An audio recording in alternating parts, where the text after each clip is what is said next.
right, let's go some Liga MX moves. Mateus Vogus, that transfer was collapsing, but in the end, Cruz Azul made it happen. Big transfer. Carrasquilla, the big Panamanian star, joining Pumas. John Kennedy from Brazil joining Pachuca. Why is Alan Pulido there? I don't get it. Sergio Ramos on the verge of, yes, that's Sergio Ramos. On the verge of becoming new Monterrey player. Hector Herrera going back to Mexico after 12 years to join Toluca. Luca Romero, former AC Milan player, joining Cruz Azul. Pedro Pineda, former AC Milan player, is that there? Never made his first team debut, Pedro Pineda, but it's those streets will never forget. They will never forget. Pedro Pineda. That's Luca Romero. You take a look at what Liga MX they've done in this transfer window, and it feels that it used to be Monterrey, Tigres, America. That's it. Now you have other teams acquiring important, for heavy fees players. So, Herc, do you feel like Liga MX is having a better transfer window than Major League Soccer? Listen, they've had their best transfer window in recent memory in terms of the big names that have come to Liga MX. If you have a player like James Rodriguez, who is a Colombian international right now, one of the best playmakers in the world at the international level. Sergio Ramos, who, when it all is said and done, is going to be one of the top Spanish players to ever play the game. That's how good he's been. Real Madrid legend there. And then you've got some good players like a John Kennedy. You've got other players who have come in and who can potentially do very well. But when I look at Major League Soccer, and Major League Soccer is leaving this mold of we're no longer going for the big name. We're going for players at the international market. I mean, Denke, coming from the Belgian League. Irving Lozano, who still has a plenty left in his tank. You've got Miguel Almiron, who comes back, who was over 26 million, comes back, for reported 9-10 million.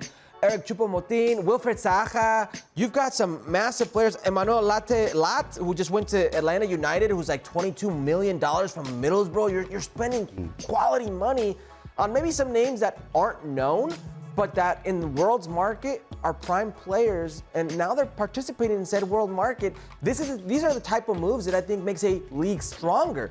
I think the tricky part about it is you have to know who you are. And are you a league that buys guys to develop and sell? Or are you a league that's buying people just for the sake of buying people and trying to make your team better and win championships? And I don't know if MLS has quite figured that out yet. Right. Who they are, what they are. It's been 30 years. Yeah. Going on. Yeah. There was at one stage where I think MLS had some sort of, kind of internal review, and something like less than 3% of their revenue came from transfers. Right. And I think that's changing, but there's a point when you're saying we can't compete with the TV contracts of the big leagues. So what are we? How do we do this? Is it bringing in a Mexican player? Is that going to do it? I mean, tried. Has it ever really worked? Carlos Vela, probably the most successful. Right. No, it is on all fronts. Yeah. Marketing and the actual production. Listen, I feel like now, not just this transfer window, but for the past maybe 3 to 4 years, Major League Soccer is also making a splash as a seller. Correct. And we saw what happened just today with the confirmation that Cucho Hernandez is going to Betis for $16 million, when we thought maybe Cucho Hernandez was a candidate to make the jump south to play for Monterrey. You're selling Mateus Vogus to Cruz Azul. Correct. So now the league has this both angles, right? Yes, we're still gonna go. The rules have changed also or they can sell to encourage. Go to South America and find younger players. Well, and they can sell to each other in MLS. Yes, they were never allowed to do before. Right. But I think the thing is you were still in a situation where the majority of MLS players are at their most valuable when they're 18, 19 years old. Right.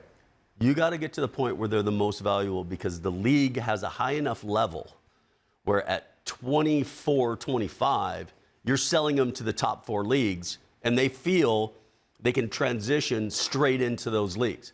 Right now, there's still a thought process of we got to get them young, we got to develop them a little more, and then they'll be ready for these leagues. Yeah. That's the next step. Yeah. Get your level high enough where you don't have to take that that kind of in between. You're not selling a player to Chelsea and then he's being loaned out to 7 teams. You're selling a guy to Chelsea because they say, oh, that's still he's happening. my first team player. You know, Caleb Wiley, we just saw that right now. He's loaned out Watford again. Chelsea's loaning him out. Yeah, We're still seeing that, but that's part of the process. Now, I think there's a few reasons why we're seeing this on both sides. Now, MLS, I think they understand they have a small window to capitalize on Messi mania. You got to capitalize while Messi's still in the league. So get these players in and do something so they can see these players. You can succeed on the field, off the field. While Messi is still here, capitalize while the iron is hot. That is one for Major League Soccer. And Liga MX, if you look at these players who are coming, the James Rodriguez, the John Kennedys, the Sergio Ramos, what teams are they going to, Mal? They're going to the teams that are going to play in the Club World Cup. Yeah. They understand that that's their window to make a name for themselves. But let's be honest, James James has been a disaster at club but level. he's still a massive name in Latin America. And he's made an impact in Leon so far. Good. And he's been good. And on He's the been national surprisingly team, good. And on the national team with Colombia, I mean, he's the star attraction. That's And never been a very- question. And that's National a very team good, level has never been a question. But what I'm trying to say is that's still a very relevant national team. Okay, but you talk about James Rodriguez, Sergio Ramos.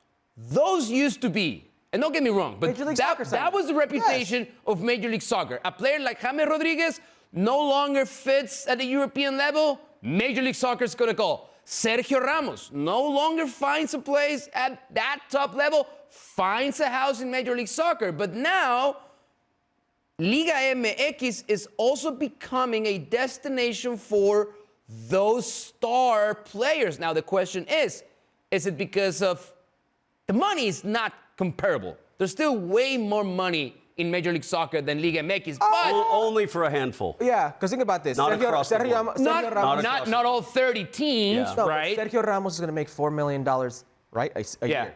Net. That would mean he'd need to make $7.58 million. Don't want to go through the Mexican IRS system, but yeah. Well, no, but he's going to get paid his net, okay? If you come to the States, imagine he plays California. And you're going to give him the same $4 million. Yeah, he's paying 65% tax, and There's no comparison when it comes to the money for those players. Now, yes, you're right. In general, there are some players in Major League Soccer that can make a lot more that they're not going to make. Cucho Hernandez would never make that money before he's Cucho Hernandez of the club. That's why I wondered if without the Club World Cup, those players would still choose Mexico before I Major still League have Soccer. a big question. I don't with the think Club so. World Cup. No, How come? Well, because it's brand new. None of the big boys wanted to go to it. They actually talked about striking and not being a part of it. You're still looking at a whole bunch of games that aren't really sexy, and you're throwing all these games out there. Teams are going to make a lot of money. Gianni Infantino is going club to club, campaigning and explaining, listen, we need you to be okay participating in this tournament, not only because it's good for FIFA, but because you're going to make this much money. Right. Now, does that still mean it's going to be great games? Oh, that's a different conversation. That's what I'm saying. Yeah. No, that's a completely different conversation. Now, I hope so. I mean, I really do. We all hope so. But, I mean, once you hear Carlo Ancelotti barely complains, except today about refereeing, that's apart. The only other instance where Carlo Ancelotti was very vocal complaining was about Club World Cup. And then Florentino Perez said, no, it's fine. We're going to be a part of that.